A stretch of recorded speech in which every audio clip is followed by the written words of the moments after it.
салом, охирин таҳаввулоти тоҷикистон ва ҷаҳонро дар нашри навбатии барномаи иттилоотии хабар мустақиман рӯи мавҷи радиои муҳоҷир мешунавед.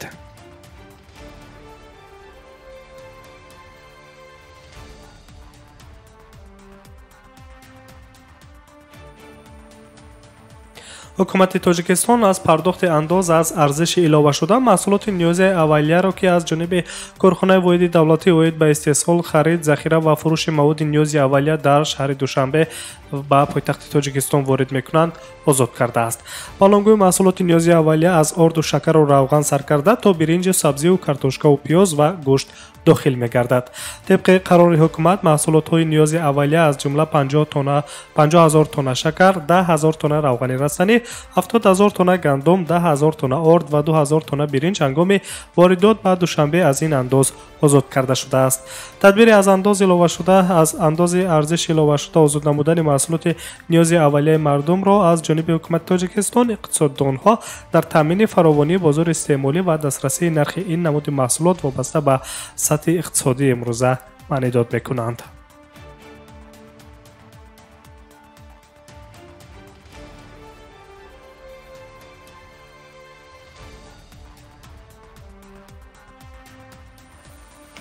тақрибан 70 кишвар даъвати дабири кулли Созмони Милали Муттаҳидро ҷонибдорӣ карда амалиёти ҷангиро дар давраи пандемияи COVID-19 қатъ карданд, гуфтааст Антонио Гутереш, дабири кулли Созмони Милали Муттаҳид дар нишасти матбуотӣ. дабири кулли Созмони Милали Муттаҳид ба Сурия таваҷҷӯҳи махсус зоҳир кард, ки дар он ҷо марги аввалин одам аз коронавирус ба қайд гирифта шудааст. Созишномаи оташбас дар Идлиб ва созиши Русияву Туркия амалӣ мешавад, менависад Интерфакс аз қавли Антонио Гутереш. дар Сурия талафоти ҷанг дар моҳи март 103 нафар буд. Тибқи баъзе ҳисобот ин нишондод пасттарин дар тӯли 9 соли низом мебошад. Аммо муҳим ин аст, ки дар ин кишвари арабии ҷангзада задухӯрдҳо комилан қатъ карда шавад. танҳо метавон ба шаҳрвандони Сурия дар ин маврид кӯмаке ба шаҳрдӯстона ва саривақтона расонид, гуфтааст дабири кулли Созмони Милали Муттаҳид Антонио Гутереш. тӯфони вируси COVID-19 ҳоло ба тамоми минтақаҳои ҷангӣ наздик шудааст. Вирус нишон дод, ки он чӣ гуна метавонад сарҳадро убур кунад, кишварҳо ва ҳаёти одамонро нобуд созад.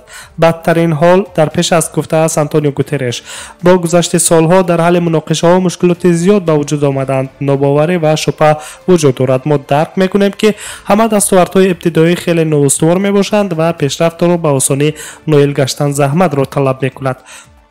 аз ин рӯ тамоми роҳбарони кишварҳо ва мардумони ҷаҳонро ҳамчун дабири кулли Созмони Милали Муттаҳид дар ин лаҳзаҳои сахту мушкил ба якдиливу ҳамбастагӣ даъват мекунам, то дар якҷоягӣ тавонанд дар муқобили вируси короно ғолиб шаванд, гуфтааст Антонио Гутереш, дабири кулли Созмони Милали Муттаҳид.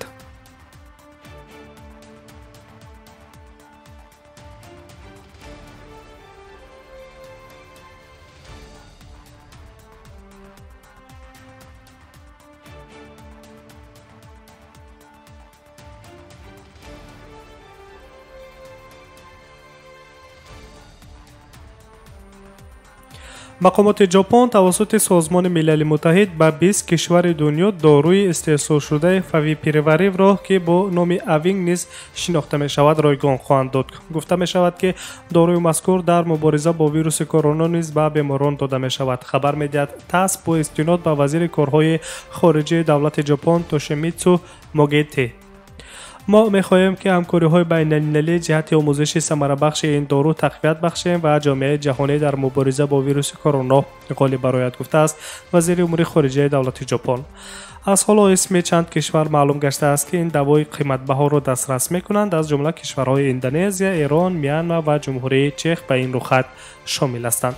дорӯи мазкур дар мубориза зидди эпидемияи эбола низ самаранок истифода шудааст. мақомоти кишвари Ҷопон мегӯянд, ки ҳоло миқдори фавипираварив барои табобати 2 миллион нафар мубтало ба зуком ё 700,000 нафар мубталои коронавирус кофист. 7 апрел сарвазири Ҷопон Синзия Набе дар кишвараш вазъияти фавқулода эълон кард. дар айни замон дар ин кишвар беш аз 4800 ҳолати сироятёбӣ ба қайд гирифта шудааст, ки 700 нафари онҳо мусофирон ва аъзои экипажи киштии Diamond Princess мебошад. аксари ҳолатҳои сироятёбӣ, яъне 11,000 дар байни сокинони шаҳри Токио ошкор карда шудааст. дар маҷмӯъ дар Ҷопон то кунун марги 108 одамон аз вируси корономаш барои хат гирифта шудааст.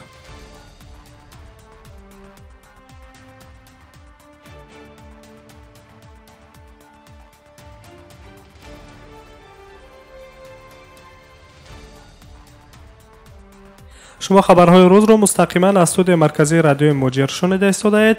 низоми интиқоли маблағҳо ба кишварҳои дуруназик дар давраи моҳи март коҳиш ёфтанд. хабар медиҳад РБК бо истинод ба масъулони низоми интиқоли пулии Western Union ва Золотая корона.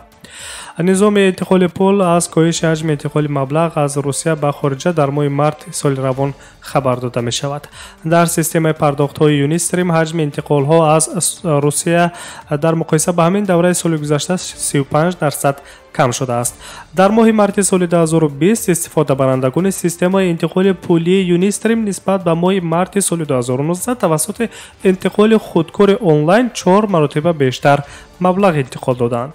интиқоли пул дар моҳи март тавассути низоми тоҷитиллоӣ ё худ Золотая корона 30% кам шудааст ки интизор меравад ин шумора дар моҳи апрел 50%-ро фаро бигирад. масъулони ширкати низоми интиқоли пулии Золотая корона гуфтанд ки пандемияи вируси корона бастани сарҳадот, боздошти корхонаҳои савдо ва хизматрасонӣ ба кам шудани ҳаҷми интиқоли пулӣ таъсир расонидааст. низомҳои интиқоли пулии Контакт ва Western Union бошад маълумоти молиявӣ ва ҳаҷми интиқоли маблағҳоро ифшо намекунанд. бузургтарин низомҳои интиқоли пул дар Русия ин Western Union, Золотая корона, Юнистрим ва Контакт мебошад.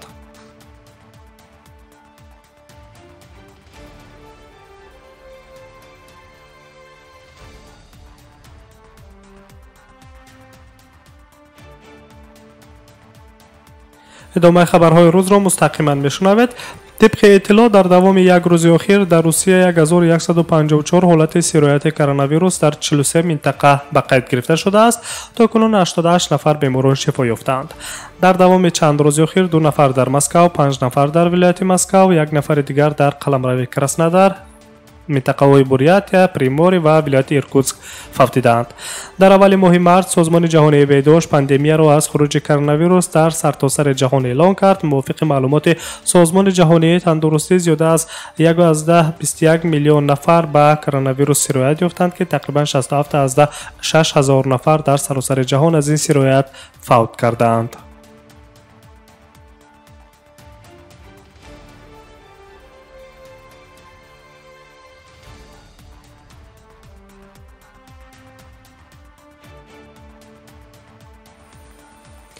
در هر یک محله تاشکند گروه‌های نظارت اهالی تأسیس داده شده تا مردم تنها در حالت ضروری از خانه خود بیرون روند و تنها با نقاب‌های محافظتی. خبر می‌دهد سنترال آسیا. در دایره چاره‌های پیشگیری پنجشنبه سرایت کرونا ویروس در 514 محله در 11 ناحیه تاشکند نقطه‌های نظارت جمعیتی تأسیس داده شدند.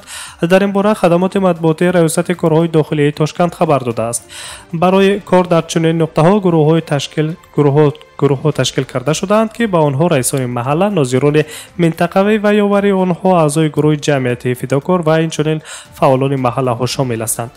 طبق معلومات وظیفه اساسی هر یک گروه از آن عبارت است که ساکنان محله در شرایط کرانتینی تنها در حالت فوق‌العاده بیرون برآیند و حتما با پوشیدن نقاب‌های طبی برای خریدن مواد خوراکی و داروباری روند. اعضایان نقطه‌های نظارت جمعیتی شبانه روزی با مقصد تامین رعایت قاعده‌های کرانتینی از جانب ساکنان محلی نوبتداری میکنند. رئیست گروه داخلی شهر تاشکند ازبکستان از اهالی دعوت میکند که چاره‌های پیشگیری کننده پنجشنبه کرونا ویروس را دستگیری کنند، توصیه‌ها و طلبات نمایندگان نقطه‌های نظارت جمعیتی را قطعاً رعایت کنند. طبق معلومات تا به حالت صبح 7 اپریل در ازبکستان شماره حادثه‌های سرایت گرفتاری به کرونا ویروس به 472 عدد رسید. در آخر دیروز 6 اپریل شماره حادثه‌های کرونا ویروس در ازبکستان 457 نفر گفته میشد.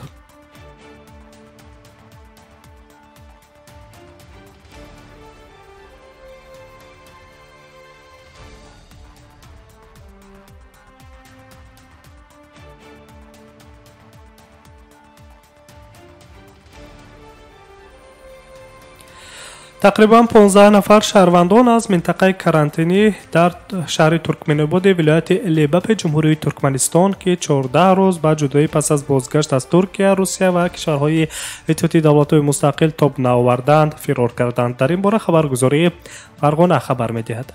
گفته می‌شود که نفران فرار کرده از حالت کرانتینی گویا به طبیبان پاره داده باشند. کارمندان وزارت امنیت ملی ترکمنستان آنها را در خانه‌هایشان بازداشت کرده و بازپس به کرانتین فرستادند. حال آنها با جریمه وزنین یا 1 سال زندان روبرو هستند. منطقه کرانتینی ترکمن‌آباد در اول ماه فوریه تشکیل کرده شد و همه طیاره‌های به اشقابات تعیین شده به این شهر فرستاده می‌شدند. با گفته شاهدان عینی از ابتدا نظارت شخصان جدا شده در کرانتین سخت نبود. ترکمن نیوز از قول چند نفر در کرانتین بوده در شهر ترکمن‌آباد ولایت لیباپ می نویسد که در شرایط و حالت نگهداری در کرانتین وخیم است و خوف سر زدن هر گونه بیماری‌های سرایتی در آنجا موجود است، چون که نفران از پیش آورده شده با نفران نو برگشته از خارج را در یک خیمه تا 20-25 نفر نگاه می‌دارند. مقامات ترکمنستان با اصرار تاکید می‌کنند که در این کشور آسیای میانه تاکنون یگان حادثه گرفتاری ویروس کووید 19 به قید گرفته نشده است.